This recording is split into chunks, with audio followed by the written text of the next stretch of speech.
요나서 4장은 두 부분으로 나누어져 있습니다. 첫 번째 부분은 하나님의 용서에 대한 요나의 분노입니다. 우리 1절에서 4절 다시 한번 교독할까요? 요나가 매우 싫어하고 성냄에 여호와께 기도하여 이르되 여호와여 내가 고국에 있을 때에 이러하겠다고 말씀하지 아니하였나이까? 그러므로 내가 빨리 다시스로 도망하여 사오니 주께서는 은혜로우시며 자비로우시며 노하기를 더디하시며 인애가 크시사 뜻을 돌이켜 재앙을 내리지 아니하시는 하나님이신 줄을 내가 알았나이다. 여호와여 원하건대 이제 내 생명을 거두어 가소서. 사는 것보다 죽는 것이 내게 나음이니이다 하니 여호와께서 이르시되 내가 성내는 것이 옳으냐 하시니라. 요나는 하나님께서 회개한 니느웨의 사람들을 심판하지 않으신 것을 매우 싫어하고 성을 내었습니다. 이게 성을 낸다라는 히브리 말은 분노가 심해서 마음이 주체할 수 없을 정도로 뜨거워 불타오르는 상태를 강조합니다. 여러분, 인간이 하나님께 화를 버럭버럭 낸다는 게 가능한 일입니까? 여러분, 벌레보다 못한 인간이 온 우주의 창조주이신 하나님께서 하나님에게 불평을 토하고 화내는 것은 자아가 살아있다는 것이죠. 요나는 순간 자신이 하나님의 은혜로 살아가는 피조물인 것을 잊어버린 것입니다. 이제 요나는 하나님에게 자신이 니느웨로 가지 않고 다시스로 도망한 이유를 말합니다.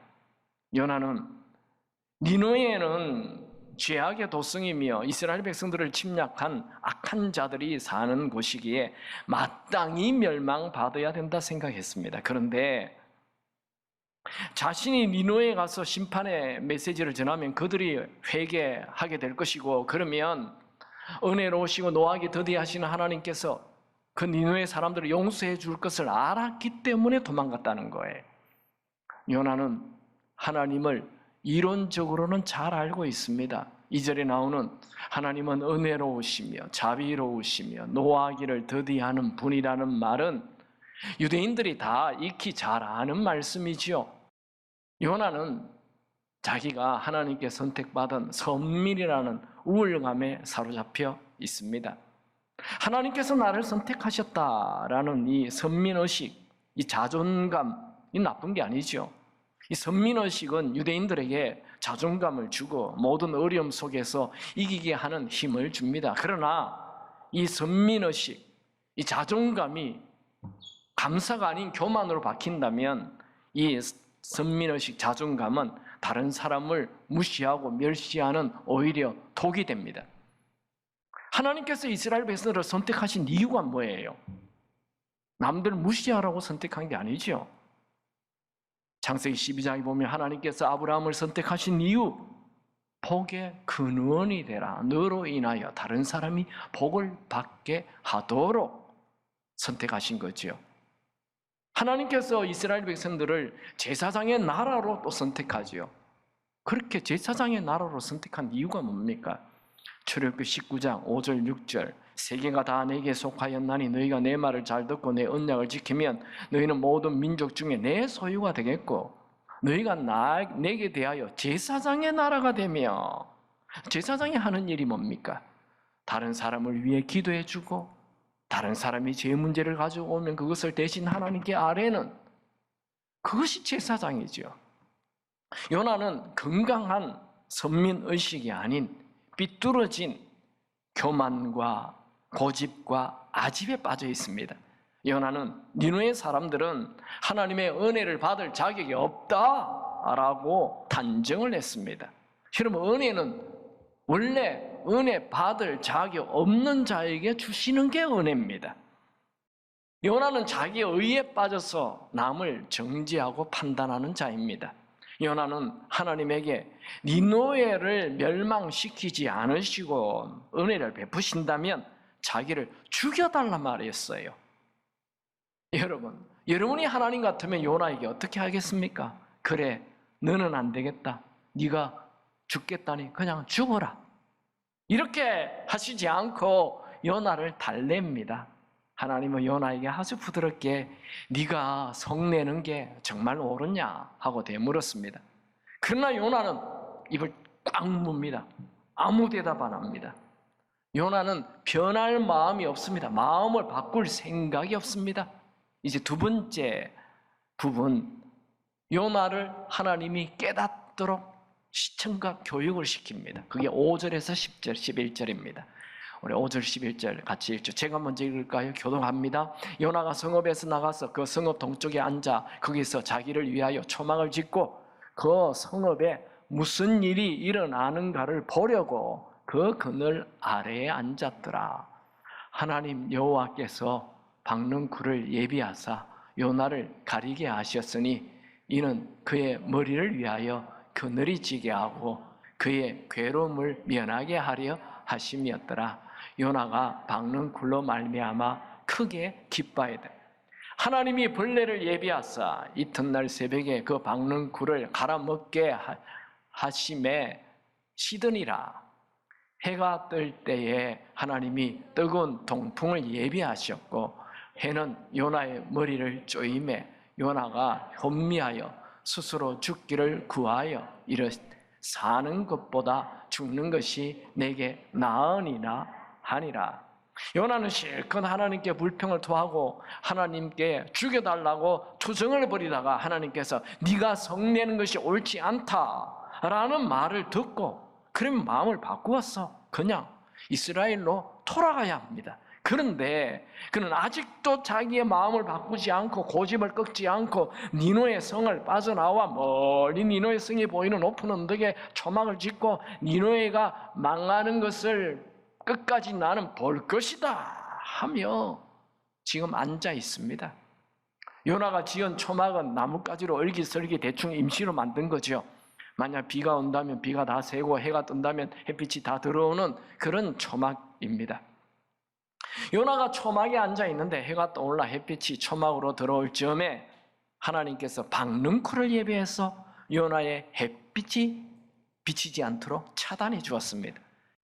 성경학자들은 이 식물이 아주까리와 비슷하지 않나 그렇게 말합니다. 이 식물은 매우 빠르게 성장하고 잎이 넓었으므로 요나가 지은 초막을 다 덮어서 그늘을 들이우게 했습니다. 요나는 박능쿨로 인해 생긴 그늘 때문에 기뻐하였습니다. 요나스의 기쁨이라는 단어는 여기에 처음 나와요. 그는 기쁨보다 언제나 심각한 얼굴을 하고 우울한 얼굴을 하고 화난 얼굴로 살다가 처음 크게 기뻐하였습니다. 뭐 때문에? 박능쿨 때문에. 그런데 하나님께서 또 벌레를 예비하여 그 다음날 새벽에 박능쿨을 갉아먹게 하여서 다 시들어 죽게 했습니다. 거기다가 또 하나님은 뜨거운 동풍을 예비하셔서 요나의 몸을 달구었고 햇빛도 내리쬐게 했습니다. 여기서 우리가 눈여겨볼 것은 하나님은 만물을 다스리시는 주권자라는 것입니다. 하나님은 지구를 또 사람을 만드시고 더 멀리에서 팔짱 끼고 구경하시는 분이 아닙니다. 하나님은 요나를 변화시키기 위해 하찮은 박능쿨을 예비하셨고 작은 벌레도 예비하셨고 뜨거운 동풍도 예비하셨습니다. 하나님은 지금도 우리를 바꾸기 위하여 우리 주변에 있는 모든 것을 예비하십니다.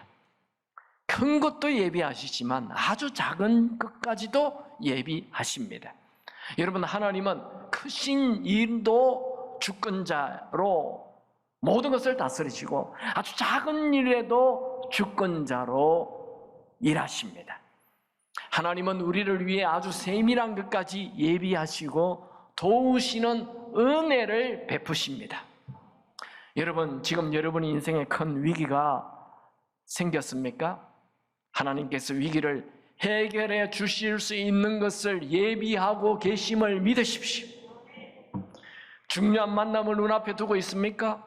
하나님께서 여러분에게 꼭 필요한 사람을 예비시키실 것을 믿으십시오. 지금 큰 수술을 앞두고 있으세요? 가장 합당한 의사를 예비시키고 계심을 믿으십시오. 여러분이 모르는 장소에 가야 합니까? 하나님께서 먼저 앞서 가셔서 여러분의 모든 미래를 준비하고 계시는 것을 믿으시기 바랍니다. 하나님은 우리의 모든 삶에 은혜 베푸시길 원하십니다. 요나는 자기에게 잠깐 더위를 피하게 해준 이 박능쿨이 시든 것을 보고 화를 내고 죽고 싶다라고 말하죠. 사는 것보다 죽는 게 낫겠다 말합니다. 요나는 요나서 4장에만 사는 것보다 죽는 것이 낫겠다 3절, 8절 두 번이나 말하고 있습니다. 하나님께서 니느웨 성에 은혜를 베푸신다고 죽고 싶다 말하고 박능쿨이 시들었다고 죽고 싶다고 말하고 있습니다. 요나는 심각한 감정 조절 장애자입니다. 요나서 4장 9절 말씀을 같이 읽습니다. 하나님이 요나에게 이르시되 네가 이 박능쿨로 말미암아 성내는 것이 어찌 옳으냐 하시니 그가 대답하되 내가 성내어 죽기까지 할지라도 옳으니이다 하니라. 하나님은 요나에게 화를 내는 것이 옳으냐 하면서 그 좀 마음 바꾸라 그렇게 말하지만 계속 화를 냅니다. 요나서 4장에는 네가 화를 내는 것이 옳으냐라는 말을 똑같은 말 4절, 9절 두 번이나 거듭 말씀하지요. 여러분 어떤 이유에서든지 쉽게 화를 내고 쉽게 분노하는 그 버릇 고쳐야 합니다. 야고보서에서는 화를 내는 것은 하나님의 의를 이루지 못한다 말씀하죠. 야고보서 1장 20절 사람이 성내는 것이 하나님의 의를 이루지 못함이라. 여러분 화를 낸다는 것은 내가 남을 정죄하는 심판자의 자리에 앉아 있다는 거죠. 화를 낸다는 것은 어쨌든 교만이며 미성숙입니다. 지금 요나가 화를 내는 것은 박능쿨이 없어졌기 때문이죠. 여러분 한 도시를 회개시키고 큰 부흥을 일으켰던 이 위대한 선지자 요나가 꼴난 박능쿨 하나 때문에 죽고 싶다 말하고 죽여달라 말하는 것, 화를 버럭버럭 내는 것, 이게 말이 됩니까? 하나님은 거듭거듭 화를 내는 것 좋지 않다 말을 해도 요나의 마음 안 바뀌죠? 이제 하나님은 요나에게 하나님의 마음을 보여주십니다. 요나서 4장 10절 같이 읽습니다. 여호와께서 이르시되 네가 수고도 아니하였고 재배도 아니하였고 하룻밤에 났다가 하룻밤에 말라버린 이 박능쿨을 아꼈거늘. 요나가 화를 내는 것은 박능쿨이 시들었다는 거죠. 요나가 박능쿨 시들어진 것에 대해서 화를 내고 분노할 자격 없습니다. 왜냐하면 요나가 박능쿨을 심지 않았어요. 거름도 주지 않았어요. 물도 주지 않았어요. 햇볕도 주지 않았어요. 수고한 게 아무것도 없기 때문입니다. 요나에게 박능쿨이 나타나서 그를 시원하게 해준 것, 하나님께서 요나에게 주신 것이죠. 박능쿨을 주신 분도 하나님, 박능쿨을 거두어 가신 분도 하나님이십니다. 그러니 하나님이 은혜로 주신 것에 대하여 내가 왈가왈부하는 것은 월권입니다. 교만입니다. 이제 하나님은 요나에게 이제 결론으로 말씀하십니다. 이 요나서의 마지막 장 마지막 절입니다. 다 같이 읽을까요? 하물며 이 큰 성읍 니느웨에는 좌우에 분별하지 못하는 자가 12만 명이요 가축도 많이 있나니 내가 어찌 아끼지 아니하겠느냐 하시니라. 하나님은 박능쿨 하나에 그렇게 크게 기뻐하였다가 죽여달라고 하는 이 변덕이 심한 요나에게 하룻밤 피었다가 그 다음 지는 시들어지는 박능쿨도 너는 그렇게 아끼는데 하물며 하나님이 내가 니느웨 사람 12만 명을 어찌 아끼지 아니하겠느냐 하는 말로 마칩니다. 이게 좌우를 알지 못하는 12만 명은 어린아이를 얘기하는 게 아니고 하나님 말씀을 듣지 못하는 이방인을 얘기하는 것입니다. 그 당시 12만 명이라는 숫자는 엄청난 숫자죠. 요나가 살았던 사마리아 성은 3만 명밖에 되지 않았습니다. 하나님은 요나에게 내가 이방인이라 할지라도 이 12만 명이나 되는 사람들을 사랑하는 것이 당연하지 않느냐? 어찌 아끼지 않겠느냐 하며 이 하나님의 요나의 좁쌀 같은 마음과 하나님의 큰 마음을 지금 비교해 주면서 너도 하나님의 마음을, 나의 마음을 가져라 하는 함성으로 요나서 4장을 턱 끝을 내버렸어요. 저는 이 요나서 4장을 통해 딱 한 가지 메시지를 전하고 싶습니다. 여러분, 만약에 요나서가 요나서 3장으로 끝났다면 정말 해피엔딩이에요. 요나 인생은 정말 드라마틱한 인생이지요. 여러분, 우리도 누구든지 요나처럼 처음에는 불순종했다가 회개하고 순종하면 위대한 하나님의 사람이 됩니다 라는 이 메시지 멋있잖아요. 그런데 갑자기 요나서 4장이 나타나요. 요나서 4장은 기록하지 않았으면 좋을 뻔한 내용이 쭉쭉쭉 기록돼요. 요나서 4장은 요나의 엉망인 모습, 좁쌀 같은 마음이 소상하게 기록됩니다.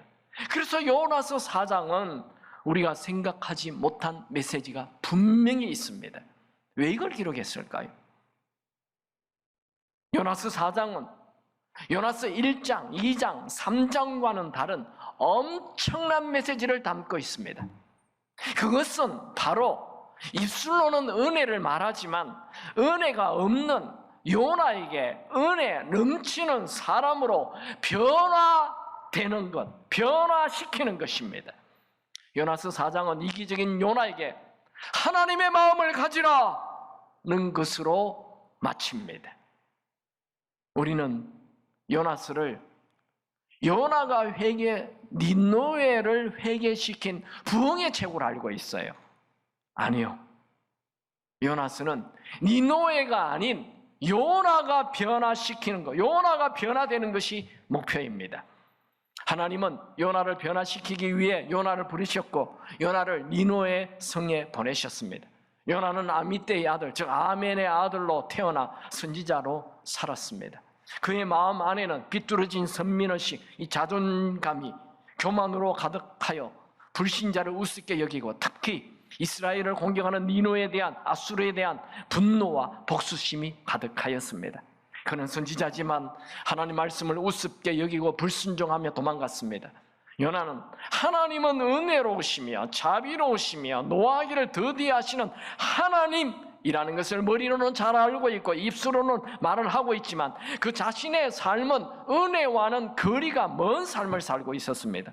그는 바다에 던져져 죽음에서 살아나는 이 엄청난 은혜를 경험했음에도 불구하고 남에게 은혜 베푸는 것에 대해서는 인색할 뿐만 아니라 인색을 넘어 남이 죽었으면 좋겠다. 자기는 그렇게 살았으면서 남은 죽었으면 좋겠다. 그런 마음이 가득했어요. 그는 하나님은 노하기를 더디하는 것을 알고 있었지만 자신은 수시로 화를 뻐럭뻐럭 내는 마음이 작은 자입니다. 무엇보다도 요나는 조그만 일에 죽고 싶다 이런 말을 잘하는 아주 부정적인 사람입니다. 여러분, 요나는 선지자이지만 실상은 그의 마음은 작아도 너무 작은 속 좁은 인간이었습니다. 요나는 자기 의가 강해서 남들을 정죄하고 비난하는 데는 열심을 내고 내가 한번 옳다고 생각하는 것에는 절대로 마음 바꾸지 않는 고집이 센 고집불통이었습니다. 요나는 니느웨 사람들에게 회개는 외쳤지만 정작 자신의 교만은 회개하지 않았습니다. 그런데 하나님께서 너는 하룻밤에 피었다 지는 이 시들은 박능쿨은 아끼는데 내가 12만 명이나 넘는 니느웨 사람을 어찌 아끼지 않겠느냐라는 이 큰 말씀 앞에 깨어집니다. 요나는 이 말씀에서 하나님의 마음을 알게 되었습니다. 요나는 하나님의 마음은 니느웨보다 지구보다 우주보다 크심을 알게 되었습니다. 요나는 속 좁은 요나 자신에게 하나님의 크신 마음이 대비되면서 그 큰 마음이 은혜로 자기 안에 들어오는 것을 느낍니다. 무엇보다도 하나님께서 요나라는 그 사람, 요나 자신을 아끼셔서 고집불통인 자신을 참으셔서 변화시킨다고 변화시키고 있다는 것을 깨달았습니다. 그날 요나는 변했습니다. 요나서 4장 이후 요나는 어떻게 되었을까요? 먼저 요나는 요나서를 급히 쓰기 시작합니다. 요나는 요나서를 기록하면서 그의 인생의 모든 일이 하나님의 은혜였다고 기록합니다. 요나서 1장에 그가 배를 타고 갈 때 그에게 나타난 큰 바람은 하나님이 하신 일이라고 기록하지요. 요나서 1장 4절 여호와께서 큰 바람을 바다 위에 내리시매. 요나가 바다에 던져졌을 때 하나님께서 물고기를 예비하셨다 은혜로 기록합니다. 요나서 1장 17절 여호와께서 이미 큰 물고기를 예비하사. 요나서 4장에서도 박능쿨과 벌레와 동풍을 하나님이 예비하셨다라고 그는 자기가 기록합니다. 요나서 4장 5절 하나님 여호와께서 박능쿨을 예비하사. 요나서 4장 7절 하나님이 벌레를 예비하사. 요나서 4장 8절 해가 뜰 때 하나님이 뜨거운 동풍을 예비하셨고, 요나는 그의 인생에 일어난 모든 일을 되돌아보니 하나님이 그를 변화시키기 위하여 예비하셨다는 것을 알았습니다.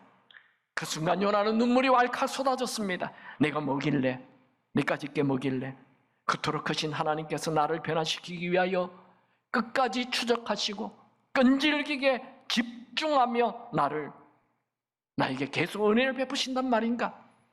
요나는 요나서를 기록하여 자신이 하나님의 은혜를 모르고 산 자인 것을 고발하고, 그리고 그 자리를 툴툴 틀고 일어나 이스라엘로 돌아가는 것이 아니라 니노의 성에 들어가서 진짜 하나님의 말씀을 전하기 시작했습니다. 그전에는 그저 40일 지나면 니노에 망한다 이렇게 하고 그냥 빨리 지나와 버렸는데, 이제는 진짜 들어가서 하나님의 말씀, 하나님의 마음을 전하기 시작했습니다. 여러분, 니느웨는 이방 땅이죠. 하나님을 믿는 사람이 없는 곳이에요. 그곳에 요나의 무덤이 있을 리가 없습니다. 요나가 니느웨 땅에 가서 하나님 말씀을 전했기 때문에 사람들이 요나의 죽음을 귀히 여기고 요나의 무덤을 만들어 놓은 것이죠.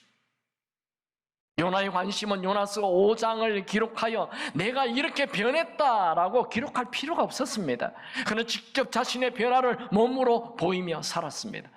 요나는 남을 죽이는 자가 아닌 남을 살리는 자로 살았습니다. 요나가 변화되자 그렇게 미운 요나 사람들이 귀히 여겨졌습니다. 요나는 하나님을 피하며 살았는데 이제는 하나님 말씀을 듣고 하나님과 대화하는 것이 행복이 되었습니다. 무엇보다도 요나는 큰 은혜 받은 자임을 알고 이제 큰 은혜를 전하는 자로 살았습니다. 요나의 얼굴은 과거에는 심각한 얼굴이었지만 지금은 기쁨이 흘러 넘쳤습니다. 요나가 다시 니느웨 성에 들어가자 변화된 요나의 얼굴을 보고 사람들이 몰려왔죠. 요나서 4장 이후 우리의 숙제는 나도 변해야 한다는 것입니다. 하나님과 근성으로 대화하는, 여기도 교회 오래 다녔지만 하나님과 근성으로 기도하는 분이 있죠. 하나님, 밥 먹습니다. 감사합니다. 어려운 일이 있으면 하나님 좀 도와주세요. 근성으로 기도해. 우리는 하나님과 대화하는 것이 정말 즐거운 자로 변해야 합니다. 그저 내 유익만 생각하는 이 꼴난 이 박능쿨 하나 때문에 크게 기뻐하고 이런 내 유익만 생각하는 사람이 하나님의 마음으로 세상을 보는 자로 변해야 합니다. 이 고집불통인 요나를 변화시킨 하나님은 나도 변화시키실 것입니다. 내가 변하면 모든 것이 다 변합니다. 여러분의 인생을 한번 되돌아보십시오. 은혜 아닌 게 있나요? 다 하나님의 은혜입니다. 모든 것이 은혜인 것을 안다면 오늘 변화를 선택해야 합니다. 여러분, 인생은 내 것이 아닙니다. 인생은 처음부터 내 것이 아니었습니다. 인생 자체가 다 은혜인 줄 알고 감사하며 사시기 바랍니다. 왜 이렇게 어려웠냐? 왜 나를 이곳에 갖다 놨느냐? 그 자체가 교만입니다. 그 자체가 아직도 은혜를 모르는 자입니다. 은혜의 눈을 뜨십시오. 은혜의 옷을 입으십시오. 은혜에 잠겨 사십시오. 은혜를 마음에 가득 채우고 은혜를 베푸는 자로 사시기 바랍니다. 여러분, 우리가 가지고 있는 모든 것은 다 하나님께서 은혜로 베풀어 주신 것입니다. 그러니 내 것인 양 주장하지 말고 나누고 베풀고 사시길 바랍니다.